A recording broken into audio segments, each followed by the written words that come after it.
G'day, guys. Welcome to an episode of the Wealth Lab podcast with Scott and Phil. Today's big number is three. Three. Phil, what does that stand for? I've got absolutely no idea, Scott. Three is the number of people. 3 is the number of people that are supposed to be on this podcast, but there's actually only 2 of us. Well, you know, the important people are here.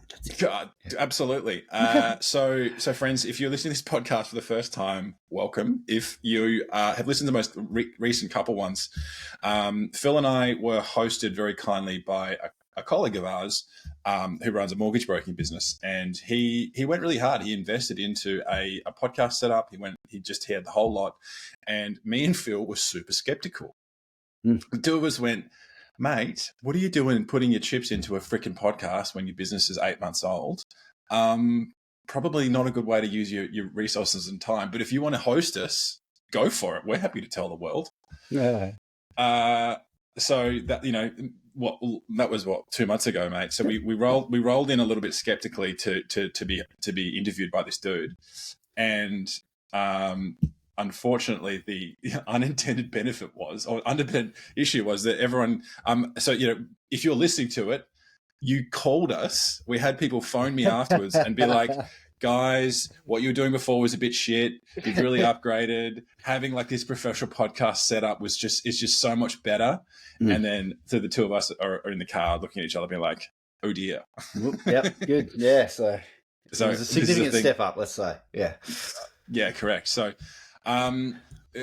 We've listened, so we've got the headphones in, we've got the proper podcast, we're going to get some proper cameras, and we've actually just engaged a podcast host to be the third person, the sort of the cackling Jack in my world. Or what was the podcast you listened to, Phil? Old Quino from Alpha Blokes.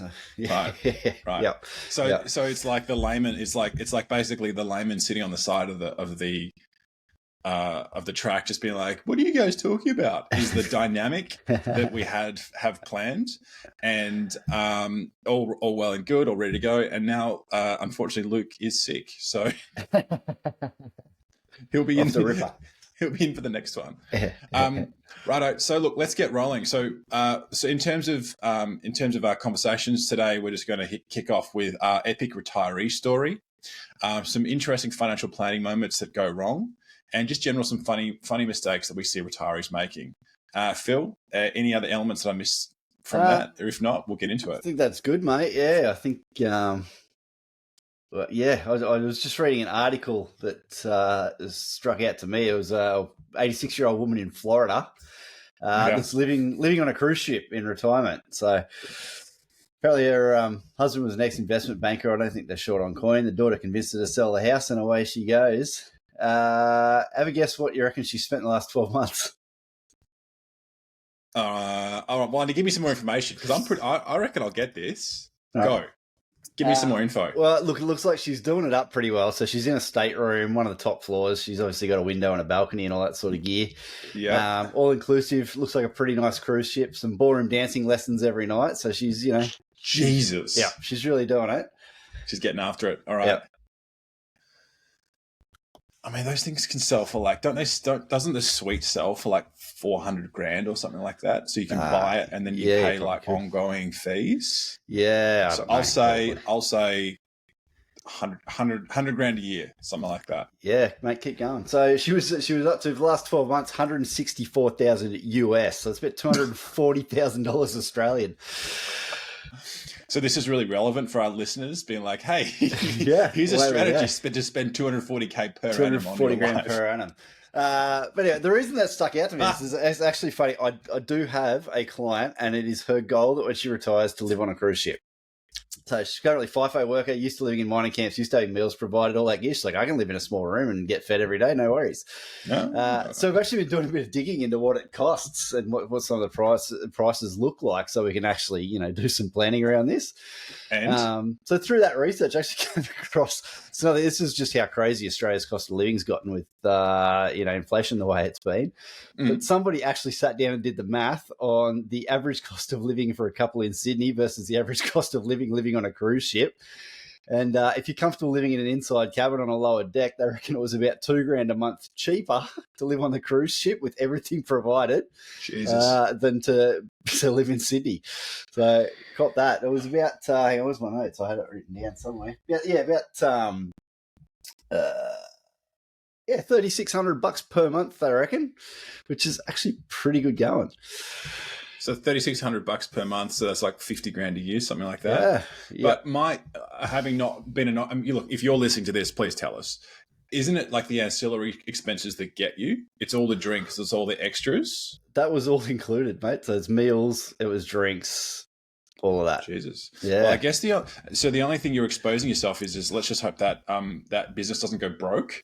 I suppose, or you just don't get bored being on a ship. I don't know. Or maybe just like like they could just double the fees overnight, something like that. Yeah. So you do expose yourself to a couple of risks there, but I guess, not bad. Yeah. No, and like through my digging, I also came across there's a new cruise line that's actually targeting this type of market, and they're doing 3-year cruises, all inclusive. So you've got your meals, it was only alcohol with meals, but I reckon you could time your beers to do with that and not pay any extra. Your gym membership, all that sort of stuff. $64,000 a year. That's actually bloody good. Yeah. There just needs to be jiu-jitsu, and I'm there. Yeah, and you'll be away. Have you ever been on a cruise though? No, mate.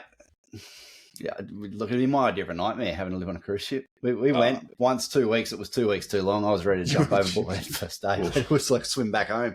I'm not real good at being trapped in one spot. So we're really killing it now in terms of like the format we're doing for people listening in. So this is some great outtakes. So the summary is that, look, I think, look, it's doable. If your strategy is to live on a cruise ship, you can definitely do it. But geez, make sure you've got enough money invested with a proper manager that we're looking after to make sure it's there for you, because doable. 100%, mate. That's $64,000 a year. That's cheaper than what the average retiree couple are spending. The average retiree couple is spending $73,000 a year and very little travel budget in that. So, what's your Centrelink provisioning? Actually, I wonder how that would work. That's a good point. You're technically a non-resident out of the country. Yeah. I don't know. Actually, we might come back on that one, so I'll have to go and do a bit more research there. Because remember, there was a bunch of people that retired to Bali and then had issues, had to come home. Yeah. Yeah. I don't know how that would apply with a cruise ship. Well, I think you just have to keep a PO box somewhere, wouldn't you? Or you just have to keep it a postal address. Yeah, I don't know. We'll come back on that one. You just have a residential. You just have a postal address where they'd forward you the mail. Yeah. I guess. Scan the mail and then send it. Yeah. So have you seen any other wild retirement plans or wild retirement goals? Look, man, I'm getting really into this fire thing again because I follow Mr. Money Mustache somewhat closely, and I think he's gone through so many evolutions of his life because he just froths over some certain things. He just loves building things himself, which is great. But at the same time, I think every woman he's met keeps leaving him. All right, good. So the guy, he's this like model, is the fire community of like, this is the model of what to look forward to in relation to keeping things simple and minimizing and graft and hard work. And oh shit, the women keep walking away. So I just don't. Sounds like a good way to give away retirement. I don't think he's a great hero. I think the balance is wrong. I don't think. So the fire community is financially independent, retire early. Yep. And those are for people who've got like a really clear number of, let's say, I want to retire, and it's usually not a year. So if you're coming to us, we're going to ask you the question of roughly what age would you like to retire, and most people will say now. And then we'll be like, ha, ha, ha, ha. Yep. And then we'll go, well, realistically, when is it? And they'll say 60. And I'll be like, absolutely not. It's going to be 67. And then they'll be a little grumpy with me. Sure. And then we'll just agree that it's going to be 67 because that's their financial plan that I'm going to be putting together for them, because you're only like 2/3 of your way through your life at that point. So let's say, for example, you come to me and say, I don't want to do that. I want to have a $75,000 per year passive income paid to me via my investments. And at that point in time, I nope out and stop working. That is the fire thing. Mm-hmm. Yeah. Okay, cool. So what we're going to do is we're going to run a budget in which roughly 50%, 60% of your income is now invested. So we're like really minimizing most things right now for the future benefit of a investment portfolio that then generates an income. So to be getting that type of returns, you need to have about 1.5 million ish invested in a portfolio that we're looking after, or just a general market return of like about 5%, something like that. Yeah. And you also need to have the place you're living in probably paid off, or you're probably not paying a mortgage at that level. Yeah, certainly that level. So cool, come up with 1.5 million investment portfolio and a house paid off by the time you're 48. Like, so your house get live on a cruise ship, yeah. or become super rich and have wealthy parents. I just don't think it's like, those sorts of books, they're really good. I think it's good to click on, but the reality is like, we work with people that are just like normal Aussies, right? So we're trying to get them to a point where, let's say, your normal mom, dad, you might have like 200 to 400,000 of super. You've probably got maybe $1,000 a month surplus, maybe, if you're doing okay. So realistically, what are we looking at here? We're dealing with a $12,000 per annum surplus. Take a long time to save 1.5 your asset pool at 400,000 in your super. We need to get that to 1.5. So really, we needed to like go up by 2/3. We've got contributions, we've got time, we've got investments. And I think a better blend of it is actually going, hey, that fire thing is okay, but I want to live my life because there's a better balance of, I could get hit by a bus tomorrow. Yeah. I'm going to spend time with my 10-year-old. Yeah. It's like anything with financial planning, isn't it? There's, there's always just that different priorities, and some people it is, I want to live now. I don't really care about when I'm getting older, and that's cool. We might try and convince you to do a bit of both, but what I found interesting with the whole fire thing, we see a lot of people that have done that bit of reading, or that might have been their gateway to speaking to a financial planner or something, and in a lot of cases, what it does do, whether or not they're going to get to what that goal is and be able to, nope out of work really early or whatever, is kind of beside the point. What I have seen is a pretty consistent thing with people that have been getting right into that is they're starting to build some pretty good habits, though. Like, starting to think about investing, putting money away, and being a bit more mindful with spending. So I think there's a lot of good habits that can come out of that sort of stuff. It's just a matter of sticking to them, I guess, and prioritizing where you want the money to go. Nice. All right. I want to do a pivot change and talk about my next point. I went to a conference yesterday, and in that conference they had a lot of fintech, so financial businesses in the technology space that are bringing out some interesting innovations. And I wanted to talk about it today because I actually really liked it. And what it is the it's Net Wealth, which is it's like an investment platform. What they're doing is they're bringing out a unique sort of planning tool for kids to learn about money. Huh, really? Now, yeah, correct. Now, God, this has been tried to and tested, right? It's super difficult. It's super difficult to do for a couple of reasons. First of all, because the Barefoot Investor really tried to do it without having anything related to like this Commonwealth Bank. Like, he really railed against the Dollar Marts program. But the reality is, you actually need a financial business to back a program. It's just the reality of it, what it is. So it's called Banker, BANQER, Banker. And what they do is they basically take, I think it's 6 to 10-year-olds, and they basically give them this little ecosystem, and they teach them about taxes, for example. And this is the analogy they were giving yesterday. So they had like, you've got some income, and you're living in this like hypothetical little world here. You've got a car, you've got an income, and now you're going to have to pay tax. And you go to, an 8-year-old. How much tax do you want to pay on that income you're getting paid? Great question. Yeah. And the response is furious. What are you talking about? This is my money. Yeah, I don't want to pay any tax. Yeah. Well, okay, great. You can do that. But that car, you can't drive it on the road at all because the taxes help pay for the roads. What about the schooling? Like, because this is designed to be delivered not on devices. It's designed to be delivered in a classroom curriculum environment. Yeah, right. And it just talks to them about that concept of taxation, give or take, which I think is brilliant. I think it's great, really cool. Yeah, I think it's really cool. So I'm doing a shout out. They asked me yesterday to sort of spread the word, and I was like, you know what? because I said, how can we help? And they're like, well, we need this in more schools. We're in I think 800 classrooms. Yeah, right. That's a great initiative. 100%. So there you go. There, take it down to the Landsborough School there, Phil. I will, mate. Yeah, absolutely. I'll go and have a chat to them later. That's a great idea. I'm writing it down. So, it's severely lacking from our school curriculum, that kind of stuff. I mean, that's awesome. And I tell you why. This is the point on why it is lacking. This is the truth of it. Because these kids are operating in a little ecosystem. And now, Phil, and dear listener, have you ever played the game of Monopoly? Of course. What happens at the end of a Monopoly game to the table? Shit gets thrown everywhere. It usually gets flipped. Yeah. Why does it get flipped? Because some person ends up with all the money and everyone else ends up with nothing. Mm. And that is the money game that we all play in life. Yeah.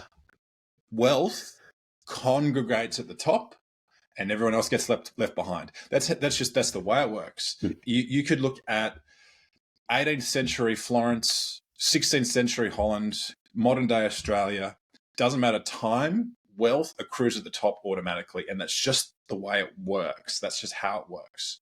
Mm. Now, if we live in a utilitarian society and we're trying to teach kids about money in schools, the biggest pushback is always going to be any type of money game that you have, just by the mechanics of money, there's going to be a huge acceleration of wealth to a certain group of people, and it will just be almost random, and then everyone else gets left out, which is actually a super strong thing to learn. But that's why the schools refuse to take it on, because they don't want to see this this capitalist style world.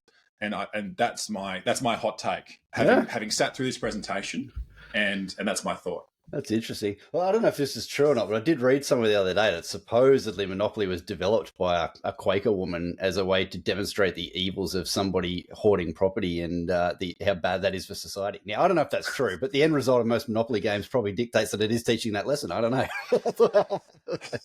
Yeah, but that's why I was thinking, because I was sitting there being like, this is great. Why isn't this taught everywhere? This is awesome. And I think it's just the acknowledgement of the world is super unfair, and you still should learn about it anyway, with the acknowledgement that you need to understand how taxes work, how income works, being mindful of credit cards, all that sort of stuff. A simple investment account, what's the difference can do over a short and long term. So anyway, that's my hot take. Phil? Awesome. Yeah, like points. What else have you got? Mate, well, I think the last thing we're going to have a bit of a chat about was just any funny stories, retiree stories or anything we had going on, or funny things people have done in retirement. I don't know if this is funny, but it's a bit ironic or upsetting, but I actually know two very recent cases where people have done all the right things, stacked the money, saved up, and gone off on the great Australian dream, bought the car and the van and got ready to roll. And neither of them got more than 100 Ks from home before they lost a wheel off the van. Really? Yeah. Jesus. So, yeah, in both cases, same thing caused it. They'd gone in for a service, bearings got replaced, the old apprentice had given a few too many ugger-duggers to the wheel nuts and sheared the nuts, and away they went. Really? Crazy. Both of them completely derailed the holiday. They're shipping parts all over the country, stuck in these little towns in the middle of nowhere and all this sort of gear. So, I don't know if that's funny, but I certainly found it interesting that it's sort of such a frequent thing that's happened.